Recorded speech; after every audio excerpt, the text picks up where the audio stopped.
সুস্মিতা সাহার অবস্থা ভালো না, তাকে দ্রুত হসপিটালে শিফট করা হয়েছে।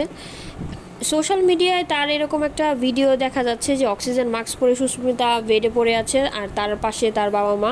এরকম একটা ভিডিও এই সোশ্যাল মিডিয়াতে আপলোড করে সুস্মিতার জন্য দোয়া চাওয়া হচ্ছে। তো সুস্মিতার অবস্থা নাকি ভালো না, কারণ হচ্ছে যে সে পলাশের জন্য কান্না করতে করতে অসুস্থ হয়ে যাচ্ছে।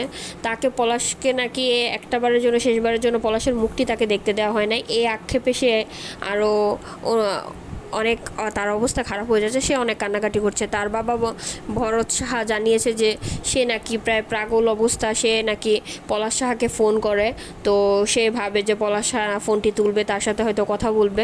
অনেকে বলছে যে তার মানসিকভাবে তার সমস্যা হয়ে যাচ্ছে, যে পলাশ সাহার কথা ভাবতে ভাবতে। তো পলাশ সাহা তো আসলে তার কথা ভাবেনি। বলতে গেলে পলাশ সাহা তো একটা কাপুরুষ ছিল, সে তার শুধুমাত্র তার মায়ের কথা ভাবতো। সে যদি তার মায়ের কথাই ভাবতো সে শুধু শুধু সুস্মিতাকে কেন বিয়ে করলো? সুস্মিতা তো ভালোই পড়াশোনা করছিল, সে ভালো ছিল। শুধু শুধু তো তার জীবনের সাথে সুস্মিতার জীবনটাকে জড়িয়ে কেন নষ্ট করে দিয়ে গেল? সে তো চলেই গেছে। সুস্মিতার জন্য সে কী রেখে গেল? এইটুকু স্বর্ণ? তার তার মায়ের জন্য তো তার 2 ভাই আছে, কিন্তু সুস্মিতার জন্য কি আছে? এতটুকু স্বর্ণ দিয়ে সুস্মিতা বা কী করবে? সুস্মিতা সারাটা জীবন তো পড়ে আছে, মাত্র 20 বছর বয়স। এই মেয়েটা কি করবে? না পেলো স্বামী না সংসারের সংসার করার সৌভাগ্য হলো তার। তার জন্য কি কি হলো? কি রেখে গেল পলাশ সাহা তো তার জন্য মোটেও কিছু ভেবে রেখে যায়নি। সুস্মিতা তো এখন তার জন্য কান্না করতে করতে প্রায় পাগল প্রায় অবস্থা। এখন সে খাওয়া দাওয়া একেবারেই নাকি ছেড়ে দিয়েছে। সে শুধু কান্নাই করছে যে পলাশ সাহার সাথে সে তার স্মৃতিগুলো মনে করছে আর বলছে, আর আক্ষেপ করেই যাচ্ছে। তার আসলে বয়সটা কম, সে আসলে একটু আবেগপ্রবণ বেশি।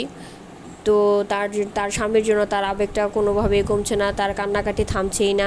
তার বাবা মা ফ্যামিলির সবাই তাকে অনেক সাপোর্ট করছে যেন সে তা একটু সুস্থ অবস্থায় ফিরে যায়, কিন্তু সে আসলে মানসিকভাবে খুবই দুর্বল হয়ে গেছে, যে জন্য তাকে এখন হসপিটালে শিফট করা হয়েছে। তার অবস্থা সংকটাপন্ন।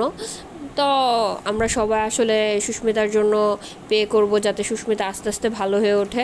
এখন সে হসপিটালে আছে, তো আশা করছি যে বেশ কিছু দিনের মধ্যে সুস্মিতা ভালো হয়ে উঠবে। তো তার আসলে আমরা সমাজের মানুষগুলো তার মতো মেয়ের পাশে থাকা আমাদের উচিত, যেন সে আসলে একটা স্বাভাবিক জীবনে চলে যেতে পারে। কিন্তু পলাশের ফ্যামিলি তো তাকে আসলে ভালো থাকতে দিচ্ছে না।